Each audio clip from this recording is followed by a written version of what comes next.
Jogos Mortais, O Albergue, Terrifier, Hellraiser, O Massacre da Serra Elétrica. Todos esses filmes são filmes considerados bem violentos, né? Mas tem filmes muito mais fortes que esses filmes. Alguns anos atrás eu fiz um vídeo nesse formato, que era sobre filmes perturbadores para assistir e não assistir. São 10 para serem assistidos e 5 para não serem assistidos. Esse vídeo é uma parte 2, que eu tava já há um tempo para gravar. E ao contrário do último vídeo, dessa vez eu vi todos os filmes que eu listei aqui. E também vi quase todos os filmes que eu não tinha visto da outra vez. E posso trazer alguns comentários acerca desses filmes. Esses filmes que eu vou comentar aqui são filmes mais fortes, que são para um público específico, de quem curte produções extremas e tem estômago para ver cenas de violência gráfica, de violência psicológica. Então fica o aviso aqui que esse vídeo também não vai ser para qualquer público. Eu vou tentar poupar os detalhes mais gráficos, né?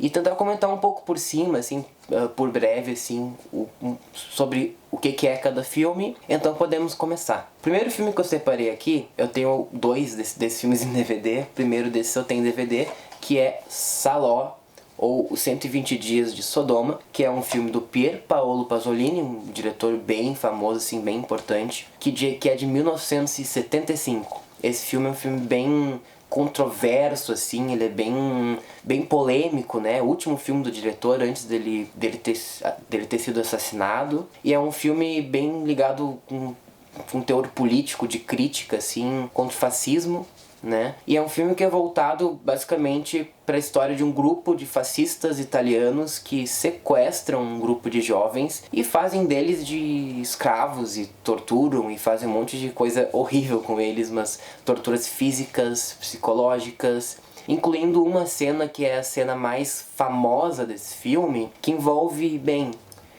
uma escatologia e comestíveis, e eu não vou entrar em detalhes aqui, mas quem viu o filme sabe de qual cena eu tô falando. E é um filme bem interessante, assim, que eu vejo geralmente as pessoas comentarem, tipo, não assistam. Eu acho que, tipo, é um filme que merece muito ser assistido, é um filme muito interessante. Mas realmente, eu entendo que é um filme que não é pra qualquer um. E eu começo a lista já com esse filme poderosíssimo, assim, que eu queria ter colocado na primeira lista, mas realmente era muita coisa pra comentar, não tinha como caber. Então, passando de um clássico pra outro, eu vou comentar sobre It the Killer, que eu tenho essa edição especial aqui muito legal, de 2 discos, né? Ou It o Assassino, né? Que o homem na capa é o Kakihara, não é o It, né? É um filme do Takashi Miike, né? O mesmo diretor de Audition, Visitor Q, entre outros que eu vou comentando aos poucos aqui no canal. Lembrando que eu comentei de Audition no vídeo anterior, mas basicamente It the Killer segue a história do Kakihara, que é um líder da máfia japonesa, da Yakuza, que ele é sadomasoquista e tem métodos muito cruéis de tortura. Um dia, o chefe dele, que eu acho que é Anjos, se eu não me engano o nome dele, mas de qualquer maneira o chefe dele desaparece e ele fica intrigado, cadê o meu chefe? Aí nisso nós ficamos sabendo que tem um assassino à solta, que é o It, do título, que é um cara impulsivo, chorão, literalmente ele é muito chorão. Ele tá caçando os membros da máfia. Então daí basicamente o filme, que é baseado num mangá, né, já vou entrar nesse aspecto, ele acompanha esse jogo de gato e rato entre o Kakihara e o It, né. Só que claro que esse jogo de gato e rato, ele é envolto de muita violência gráfica, até tarantinesco de exagerado de sangue, coisas assim, sabe? Mas é um filme muito interessante e entre as cenas mais famosas, assim, tipo, tem aquela cena de tortura com água quente e os ganchos, também tem aquela cena super famosa da língua, enfim, cenas que quem viu o filme certamente vai lembrar, cenas realmente bem chocantes, assim, mas é um filme bem interessante, é um dos melhores do Miike, na minha opinião, e como comentei, ele é baseado em um mangá. Eu não li o mangá pra comentar, assim, essa adaptação, ao contrário de Oldboy, por exemplo, eu não li o mangá de It the Killer, eu queria muito, inclusive, mas pelo que eu ouvi falar e eu já vi, assim, já pesquisei sobre, o mangá ele é bem mais forte que o filme, então se você curtir esse filme e quiser procurar o mangá, saiba dessa informação. Vamos lá então, continuando. Em terceiro lugar eu trago o filme, que é um filme não tão conhecido assim, que é Vida e Morte de uma Gangue Pornô. Ao contrário do que o título indica, não é um filme pornô, é um filme inclusive muito semelhante com outro filme que eu comentei na lista anterior e também bem famoso, que é o filme Serve. Basicamente, Eu, tipo, considero esse filme uma versão boa e inteligente do filme Sérvio, que também é um filme da Sérvia, né? Basicamente, esse filme segue a história de um diretor independente, assim, que o sonho dele é seguir fazendo cinema. Aí, um dia ele consegue um emprego na indústria pornográfica e ele faz um filme bem ousado, assim, coloquemos assim, bem artístico, sabe? E os chefões lá da indústria, eles querem a coisa acontecendo, se é que me entendem. Aí nisso ele sai endividado, assim, devendo pro pessoal da indústria pornográfica, e nisso ele conhece uma trupe de teatro que anda pela Sérvia fazendo performances tabu, ousadas. E então ele se junta com essa turma de artistas e sai pela Sérvia numa van fazendo essas performances. Até que o dinheiro acaba, eles não são bem aceitos pela sociedade sérvia, pelas performances, por serem transgressores, né? E um senhor misterioso e rico aborda o diretor e fala que ele tem uma proposta pro pessoal, que seria basicamente fazer um filme snuff. Tem essas pessoas que querem morrer e querem pagar para serem mortas e terem suas mortes gravadas e vendidas no mercado negro. E aí o diretor conversa sobre isso com a trupe, eles consideram essa possibilidade e eles topam. Eu acho que esse filme é um filme bem subestimado, que merecia muito mais atenção pela maneira que o roteiro é escrito e como aborda essa questão de filmes snuff, de realidade política, social. Faz um bom tempo que eu vi esse filme, então agora eu não vou me recordar de tantos detalhes do enredo, mas é um filme um pouco mais leve assim que o filme Sérvio, mas também perturbador, especialmente no quesito psicológico, especialmente após entrar na parte que eles gravam os filmes snuff. Em seguida, eu vou fazer uma tiradinha de 2 filmes do diretor Gaspar Noé, que é outro desses diretores controversos, assim, né? Que o primeiro deles é o famoso Irreversível. É um filme com um enredo muito simples, né? Basicamente, temos um protagonista e sua namorada, e a namorada dele, ela sofre uma violência sexual, e o cara decide se vingar. E é basicamente esse que é o enredo. Só que o filme, ele se destaca muito por sua linguagem, primeiro por ele ser o contrário, então começa do final e acaba no começo, e também ele é muito famoso por 2 cenas. A primeira cena é uma cena que envolve um extintor e a cabeça de uma pessoa, e a outra, que é a mais polêmica de todas, que é a famosa cena de 7 minutos daquela coisa que começa com E e é sem cortes, e é uma das cenas que divide assim o público. Na minha opinião, eu acho que não era necessário assim tanto tempo, tanta exposição disso, mas certamente torna o filme muito perturbador, especialmente no quesito psicológico da coisa. E é um filme que fica na memória, assim, sabe? Especialmente por conta dessa cena de 7 minutos, que quem viu nunca vai esquecer essa cena. Mas é um filme que ainda assim ele é bem intrigante, eu acho que vale a pena para quem curte esse tipo de produção assistir esse filme. E comentando um outro filme do Gaspar Noé que não é tão conhecido quanto Irreversível, que é Sozinho Contra Todos. É de 98, é um dos primeiros, acho que é o primeiro filme do Gaspar Noé, se eu não me engano, e acompanha um açougueiro. Esse açougueiro tem uma filha, ele comete um crime, ele é preso e depois ele é solto. Só que esse açougueiro, que ele não tem nome, ele é tudo de ruim possível. Ele é super preconceituoso, racista, homofóbico. É um filme que dá muita raiva nesse sentido, porque tu ouve os pensamentos dele e tem coisas muito preconceituosas e tu sente uma raiva do personagem.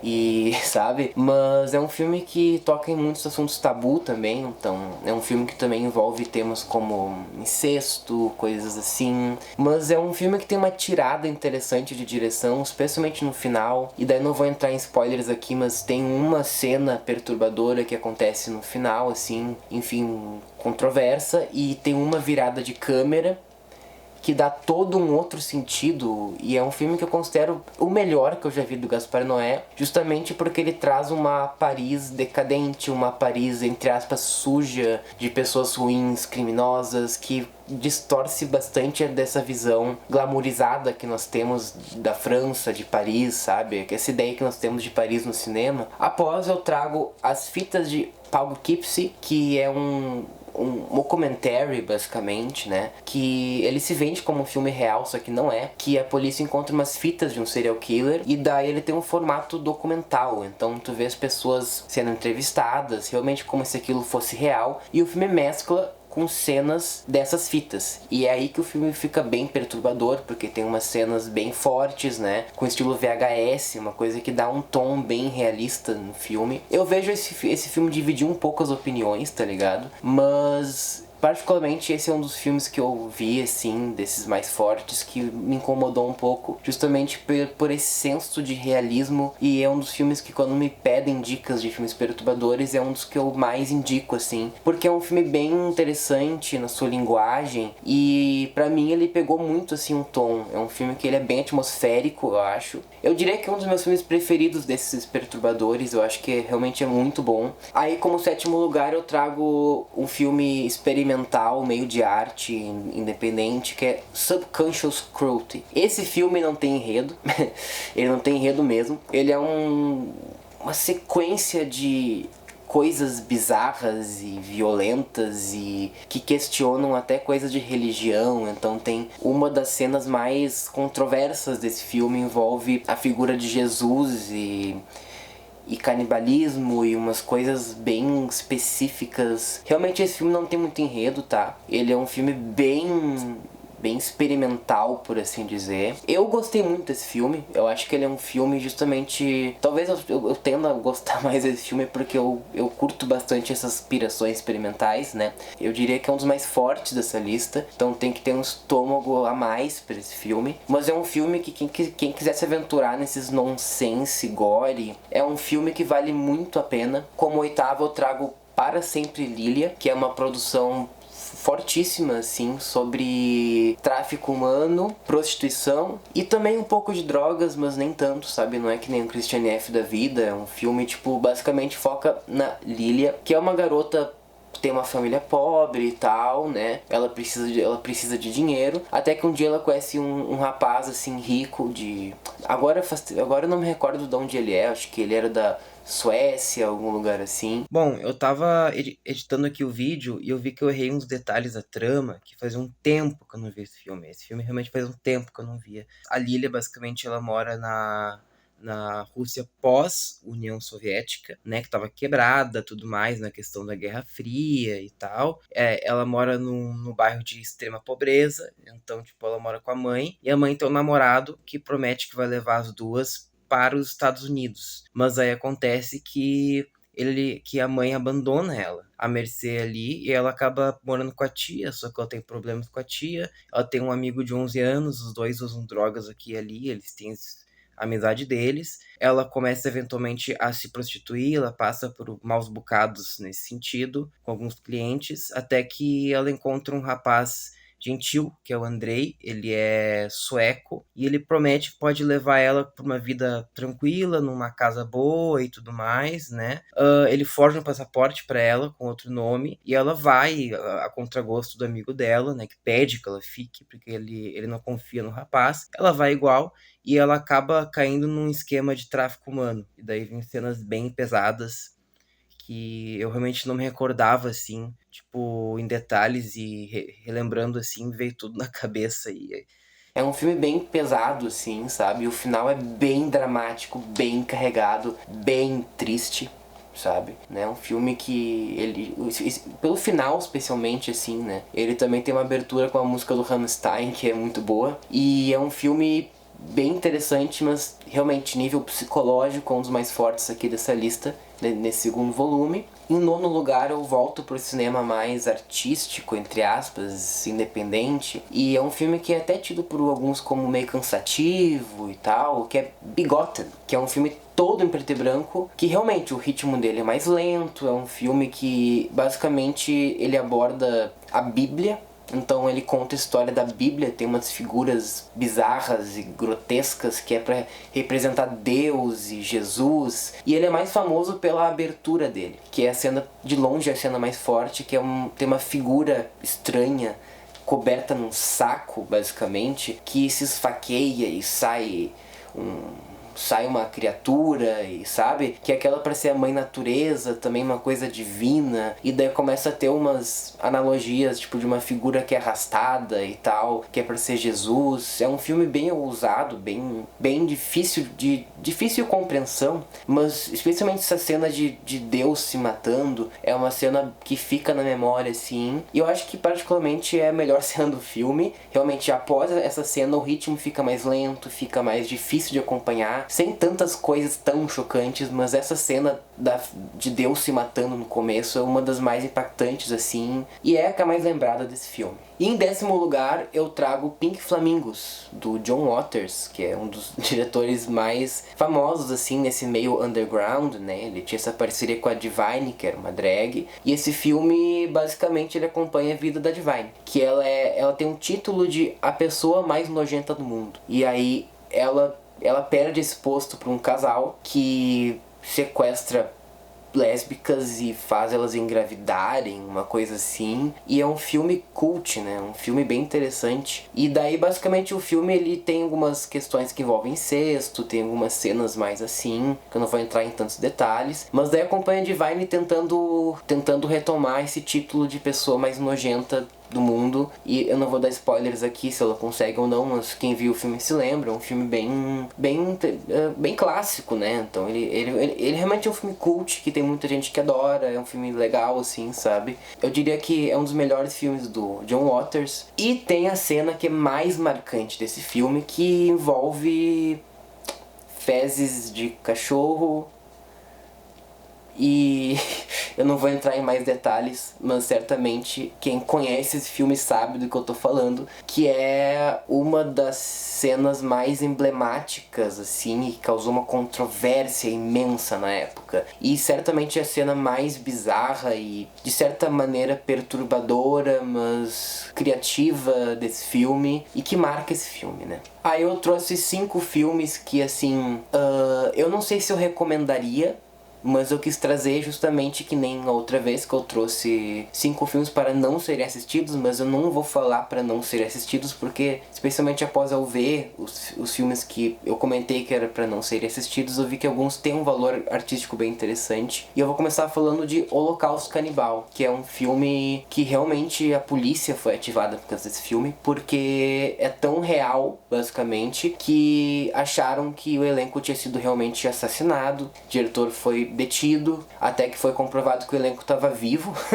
estava bem vivo. Só que eu trago esse filme aqui porque esse filme toca num tópico sensível, porque sim, tem algumas mortes reais de animais, mais notavelmente a morte de uma tartaruga, que é a cena talvez uma das mais emblemáticas desse filme e controversas, né, entre outros animais, e a cena do empalamento, que é efeitos especiais e tal. Então é um filme muito forte, mas eu trouxe aqui como um filme que talvez você devesse passar um pouco longe, ou só assista se conseguir aguentar ver uma cena de morte real de animais. É um dos 2 gatilhos que eu tenho que eu não gosto quando acontece em filme. E é um filme muito emblemático, né? Então pra quem quer maratonar esse tipo de filme, acho que é um filme que deve ser assistido, mas vá com cautela, sabendo que tem coisas que incomodam, especialmente envolvendo animais. Eu trago também Faces da Morte, que outro filme que marcou década, né? Marcou assim história de cinema, que foi vendido como um filme real, só que depois foi comprovado que mais da metade daquilo que nós vimos em tela é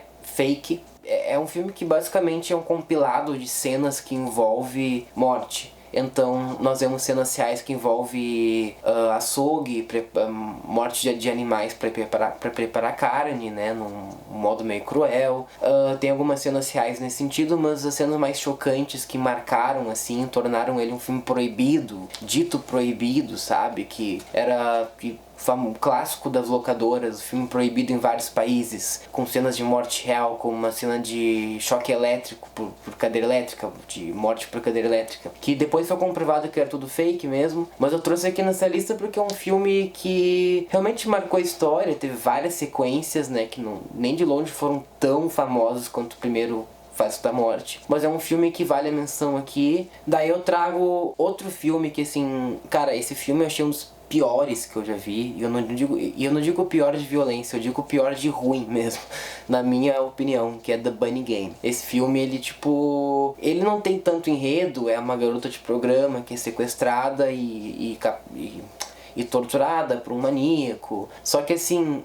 esse filme eu achei muito ruim, eu digo de qualidade. É uma tentativa de fazer um Jogos Mortais da vida, só que mais brutal. Só que assim, eu achei a montagem terrível do filme. É a montagem picotada, que nem Jogos Mortais. Só que assim, ó, eu achei realmente um filme ruim, tá? Eu achei um filme...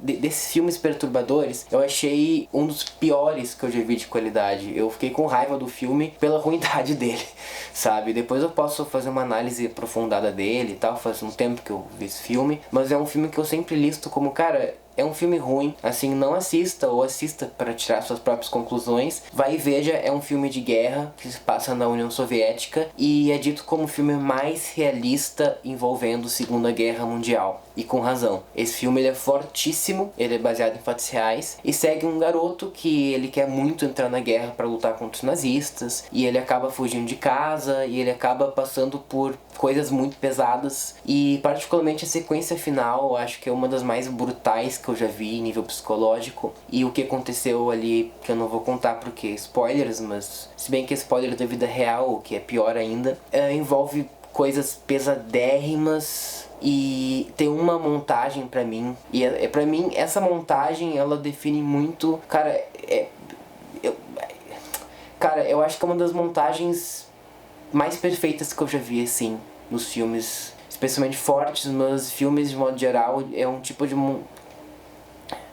essa montagem é uma das melhores que eu já vi. Essa cena pra mim é um exemplo de montagem ideológica, sabe? Porque mostra justamente o ciclo da violência. Eu acho que a cena da vila é mais forte, assim, mas pra mim essa cena é mais impactante psicologicamente, justamente pela maneira que ela foi montada. Assista esse filme, é um filme muito perturbador, talvez um dos mais perturbadores dessa lista, justamente por causa dessa sequência final e pela mensagem. E daí eu trago, porque não pode faltar, um filme do nosso queridíssimo Lars von Trier, que é A Casa que Jack Construiu, que eu também mencionei no volume 1. Acompanha o Jack, que é um serial killer, e é um autorretrato distorcido do próprio Lars von Trier, em certo aspecto. Enquanto ele vai sendo guiado pro inferno, ele vai contando assim alguns casos, acho que é 5 incidentes da carreira dele de serial killer que marcaram ele. E é um filme que algumas pessoas chamam de pretensioso, eu acho que é um pouco pretensioso esse filme. Não é um dos meus preferidos do Lars, e tem um segmento em particular que me chocou demais. Eu vi no cinema, olha que eu tenho bastante vivência com esse tipo de filme e eu mesma fiquei levemente enjoada com essa cena, que é o terceiro segmento, que envolve rigor mortis, e eu não vou entrar em detalhes aqui, e é uma cena que é uma das mais perturbadoras que eu já vi assim em um filme e me fez questionar o quão são é o Lars von Trier,